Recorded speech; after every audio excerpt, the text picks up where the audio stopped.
A small number of American Special Operations Forces are already on the ground in Syria, and their expertise has been critical as local forces have driven ISIL out of key areas.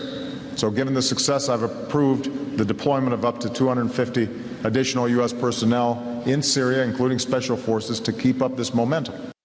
President Obama early this morning announcing a larger U.S. military presence in Syria. Welcome to your Monday lunch break, everyone. I'm Tanya Rivero.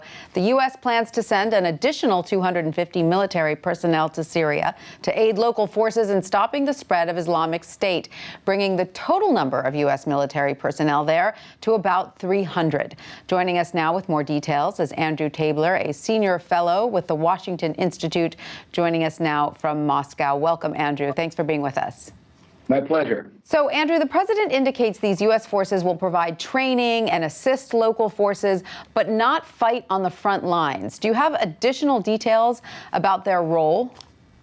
This is primarily a mission that's going to be training and equipping Arab forces, which will fight alongside Kurdish YPG forces in northeastern Syria, east of the Euphrates, and will be directed solely against the Islamic State. So it's boots on the ground. It raises the number up to about 300 total American forces in the country, but not certainly the invasion force that Barack Obama has warned about for the 8 years during his presidency. Sure. Now, this still is a significant ramp up of the U.S. military presence there.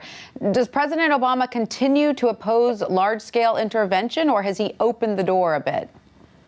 Well, I mean, I think he personally opposes intervention, but in both Iraq and in Syria, more U.S. forces have been required in order to battle against the Islamic State, to say nothing of the Assad regime, which the United States would like to see go as part of a transition in that country's civil war. Absolutely. Now, looking specifically at ISIS, how much progress has been made at this point in pushing back ISIS from taking over territory in Syria?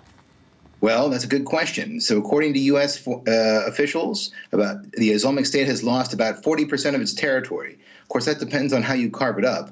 Certainly in the case of Syria, it's still the main player in the eastern part of that country. And in Iraq, it continues to hold large swaths of Iraqi territory, including the city of Mosul. So a long way to go there. And no surprise, yesterday, Barack Obama said that the battle against the Islamic State will outlast his presidency. Absolutely. Now, who are the fighters that the U.S. is helping exactly? What do we know about them and their long-term goals? They're called the Syrian Democratic Forces. They're Arab tribesmen who fight alongside the Kurdish YPG in eastern Syria.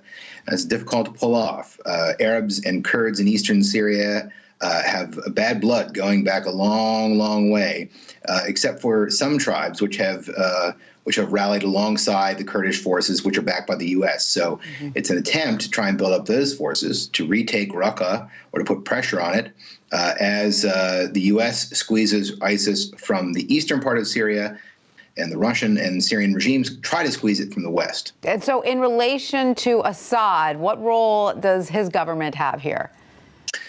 We're not exactly sure. It's unclear, given the manpower shortages of the Assad regime. It only controls about a third of Syrian territory, if it can even go on the offensive out towards Deir ez-Zor or out towards Raqqa without sacrificing its defensive lines and offensive lines in the western part of the country. So Assad is there, but his ability to go out and retake that area is in question. And I think that led President Obama to earmark more American special forces for these operations in eastern Syria.